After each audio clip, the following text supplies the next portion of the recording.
리튬 폴리머 배터리는 고성능의 배터리로 작은 사이즈와 가벼운 무게에 용량이 커서 드론이나 RC 자동차 등에 많이 사용하는 배터리입니다. 노트북이나 스마트폰과 같은 휴대용 기기에도 많이 사용이 되며 배터리가 완전히 방전이 되지 않은 상태에서 충전을 반복하면 용량이 줄어드는 메모리 효과가 없어 많이 사용이 되고 있습니다. 리튬이온 전지의 경우 전해질이 액체이며 액체 전해질의 경우 폭발의 위험성이 있는데 리튬 폴리머 배터리는 전해질을 반고체 상태의 젤을 사용하여 폭발의 위험성이 적으며 배터리가 부풀어 오르는 정도입니다. 리튬 폴리머 배터리의 1셀은 공칭 전압이 3.7V이며 완충 시 4.2V입니다. 또한 셀당 전압이 3.3V 이하로 떨어질 경우 배터리가 손상이 될 수 있으며 배터리가 부풀거나 폭발의 가능성이 있습니다. 예를 들어 2셀을 사용하는 경우 공칭 전압은 7.4V가 되며 완충 시 8.4V가 됩니다. 그리고 각 셀의 개별 전압이 3.3V 이하로 떨어지지 않아야 합니다. 배터리 보호 회로가 내장된 배터리의 경우 셀 전압이 3.3V 이하로 떨어질 경우 자동으로 전원이 차단되기도 합니다. 하지만 배터리 보호 회로가 내장되지 않은 경우 별도로 리프 알람과 같은 셀 전압이 3.3V 이하로 떨어질 경우 알람을 주는 장치를 사용하시거나 알람 기능을 추가하셔야 합니다. 배터리의 용량은 총전력량으로 표기를 하며 암페어시의 단위를 사용하고 1시간 동안 방전할 수 있는 용량을 말합니다. 수치가 높을수록 용량이 크다는 의미입니다. 배터리는 용량이 크더라도 짧은 시간에 용량 이상의 많은 전력을 출력할 수 있는 건 아닙니다.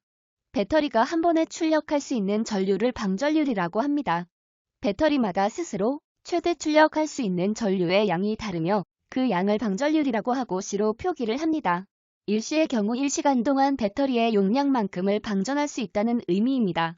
예를 들어 용량이 12,000mAh인 배터리가 방전율이 0.5C라면 이 배터리는 출력할 수 있는 최대 전류는 6,000mAh가 되며 연속 사용 시 2시간을 사용할 수 있게 됩니다. 동일 조건에서 12C의 방전율을 가진 배터리라고 하면 최대로 출력할 수 있는 전류는 144,000mAh가 되며 연속 사용 시 5분을 사용할 수 있게 됩니다. 여러 개의 셀을 이용하여 만든 리튬 폴리머 배터리는 밸런싱 충전을 하여야 합니다. 여러 개의 셀을 이용하는 경우 배터리는 직렬로 연결을 하여 만들게 되며 배터리를 사용함에 따라 각 셀의 전압의 균형이 무너지는 상황이 발생하게 됩니다. 밸런싱이 깨진 배터리를 다시 충전을 할 경우 특정 배터리가 과전압이 걸려 위험할 수 있습니다. 예를 들어 3셀 배터리를 사용을 할 경우 초기 완충 시에는 각각 최대 전압 4.2V로 11.6V의 전압으로 충전을 할 수 있습니다. 하지만 배터리를 사용함에 따라 각각의 배터리의 균형이 다르게 되어 한 개의 배터리는 전압이 높고 다른 배터리는 전압이 낮게 되는 현상이 발생합니다.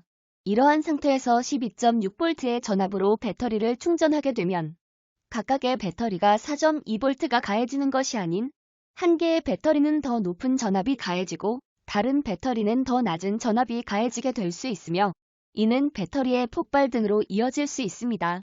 따라서 여러 개의 셀을 이용한 리튬 폴리머 배터리를 사용할 경우에는 반드시 여러 셀을 통합하여 충전하는 것이 아닌 개별 배터리 셀을 각각 4.2V로 충전하는 밸런싱 충전 기능을 가진 충전기를 사용하셔야 합니다.